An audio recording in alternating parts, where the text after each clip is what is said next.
Deep question, but when you think of a brain injury, what do you imagine the effects to be? You imagine someone in a coma and mentally affected, commonly for the worse, don't you? It's a difficult question, but this is pretty much what you would expect to see stereotypically. Because the brain is so specialised, sustaining an injury and getting a lesion commonly leads to super-specific deficits seen, as we can see in two really famous cases I've already covered on my channel. These patients lost their sense of fear and were limited to a 7-second memory respectively. But as I think you can see where I'm going with this may not always be the case. For in what is now only a handful of known cases, sustaining a brain injury has actually led to the complete opposite, in something that has absolutely shocked the field of psychology. In what seems like a modern day superhero transformation, a boy, following the injury, became a genius. Allow me to share one of the craziest medical stories of all time and everything we've learned from it. In the case of the boy who woke up as one of the smartest people alive.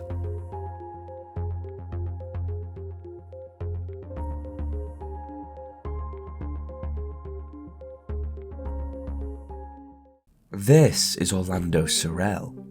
He was born in 1968 and he's still alive to this very day. Due to ethical constraints, we don't really know a great deal about Serrell's personal life, as most professionals believe that having all of his information readily available to the public could endanger his life, and it's not exactly fair on him.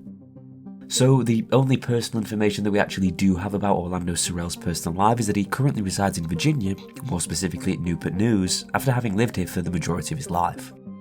In terms of his childhood, again, the literature remains pretty sparse. However, it is noted that as a boy he was incredibly sporty. He loved playing sports such as baseball and basketball and was generally very active, sociable and outgoing. He had a lot of friends, and to basically summarise, he had a normal, healthy childhood, with, as at least reported, no difficulties or problems or instances afflicting development. But then one day came a day that were to change Orlando's life forever. He was playing baseball on the nearby field with his friends, and as per, they were having a good time. Until suddenly, Orlando became struck with the ball right on the left side of his head, sending him to the ground almost immediately. He had briefly lost consciousness, but only for a few seconds. Nothing he thought twice of, as it was that quick, he honestly probably didn't even notice. To be honest, once he got up, not even 30 seconds later, he continued playing baseball with his friends. Only the days after did it start to get a little different in his life. The pain hadn't gone away, but he still didn't think to tell his parents. Eventually the headache did subside, but this new weird behaviour of his didn't, which eventually led to his parents finding out and taking him to get medical attention.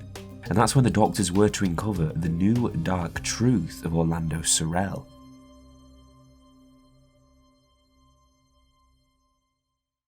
Doctors conducted many assessments on Serrell, all in a bid to understand the nature of his newfound behaviour and its mechanisms at play. For Serrell had become incredibly gifted with his cognition. His memory had become excruciatingly amazing, as did his general calculation. If you think of any two numbers right now, the chances are he's figured out the multiply before you even finish saying them. And this only intrigued the doctors more, seeing him undergo a plethora of other examinations.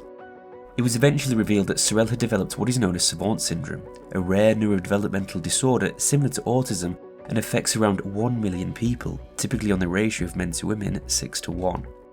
These people with the disorder, or savants, tend to excel in one or more of 5 major areas, either art, memory, arithmetic, music, or spatial abilities. Ever since its first discovery all the way back in 1783, the exact cause for it still remains unknown to this day, with some believing it to be genes, the environment, or other such circumstances, i.e. maybe both. The concept of a savant was famously portrayed by Dustin Hoffman in the movie Rain Man. Now, Serrell's case was actually even rarer than the standard version of the disorder. He had what is known as acquired savant syndrome. It's awfully similar, but instead occurs following brain injuries or neurological conditions. In his case, it was the injury sustained while playing baseball. This opened up another can of worms for psychology, and it started to posit explanations for theories some believe lack evidence. For example, 2 huge ideas in the field are neuroplasticity and functional connectivity. Respectively, these refer to the ideas that the brain can reform synaptic connections, especially in the response to learning or following an injury, and the general measuring of brain regions interacting with one another, often independent and specialised. but adapting concordantly should a nearby region become afflicted with something going wrong with it. Serrell's brain could allow psychologists to basically see what the deal is if the lesioned area gets damaged, and hey, could becoming a genius even be induced? What were the mechanisms really going on here? Following all this calamity of thought, doctors were eager to examine it even more and finally have a look at what was going on inside the brain of Orlando Serrell. Eventually, once all the initial shock from his tests had settled in, he was given a brain scan at Columbia University Medical Center. And to be honest, what they ended up revealing was something just as scary.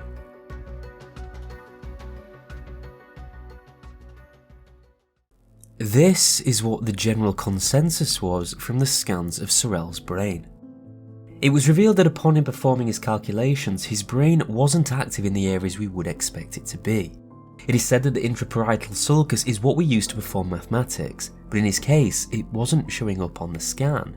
Instead, it's hypothesized that nothing really was. It's actually true that his exceptional cognition was rooted in subconscious processing. Everything he did and worked out wasn't him doing it per se. He didn't actually need to physically calculate anything, it just kind of happened in his subconscious, almost like some sort of superhero. But then it seemed to be that we found out another intricate trait of Serrell's brain. In fact, he could actually remember any calendar date across a huge period. If you randomly said to him what day was the 6th of July in 2005, he could tell you it was a Wednesday with no real struggle. When again he was studied under an fMRI, his hippocampus, the brain region crucial in memory, i.e. it retrieves our long-term memories from the neocortex, it wasn't active as we would expect it to be. This showed that it wasn't a case of Serrell simply learning them and reciting them, which would also be incredibly impressive. It was something, again, much deeper. This was never confirmed, so is perhaps more my take on the idea, but it seems as though instead his neocortex, of which he was likely hit with the baseball and is responsible for pattern recognition, became finely tuned at this. Now, part of the neocortex is the intraparietal sulcus we've just mentioned for maths. So perhaps if this was damaged in the accident, the rest of the neocortex performed exponentially, which brings us back to the general concept of neuroplasticity, and the fact that Serrell gave us fantastic evidence for the argument. His brain successfully did readapt and rewire its neural connections, and did to an exceptional degree, much like we see in individuals with acquired Savant syndrome. But that's honestly not even everything Orlando Serrell could do with his newfound powers, and they kind of contradict each other in an amazing way. So now, stay with me because this is a little intense. The points we've already discussed are pattern-based, and were likely subsided by the neocortex. As it's unconscious, it's not being retrieved, so we would assume the hippocampus is damaged. Now, this is also responsible for your episodic and semantic memories, or personal and fact-based information about a situation. One of Serrell's other powers was being able to recall the weather from any such day he's experienced, and the other key one was basically remembering everything he had done and where he was every day since the accident with incredibly high accuracy. Now, obviously, he would need extensive hippocampal power to be able to not only store but retrieve many such memories which we didn't think he had. This could again be the surrounding areas of the hippocampus, such as the entorhinal cortex, taking a bit of weight off it, and all in all, giving Serrell this superpower of both fantastic pattern recognition and memory retrieval at the same time. It's supporting again the idea of neuroplasticity, but in such an extreme case, and obviously ethics come into play, so we can't recreate the experiment to actually find what's happening. But we still kind of did. Recently, an experiment from Richard Kai and Alan Snyder at the University of Sydney used TDCS, a relatively new technology, to almost simulate Savant syndrome in healthy controls. They administered a polarized electrical current to the left side of the volunteers' brains in the temporal lobe to diminish their sensory input, memory and language. They then increased activity in the right hemisphere. Once stimulated, they could solve an intricate 9-dot puzzle, searching for patterns in really creative ways you wouldn't really think of. However, with the sham stimulation, basically none at all, none could do it. Now, there was also a study that found the right hippocampus was more responsible in spatial memory whilst left was verbal. Together, this can help us decipher what happened to Orlando Serrell even more and how Savant syndrome may work. Imagine his left side was damaged and his right side took over in our amazing neuroplasticity. Most people nowadays just think of the right hemisphere as the creative one, but when it's helping the left one out, it's unstoppable. It's poetic really, showing the power of working together, and none of this knowledge would have been acquired without Orlando Serrell himself. The boy turned genius by being struck by a baseball. We owe him a great deal. But what do you think of Serrell's case? Let me know in the comments below. And if you don't, well, baseball incoming.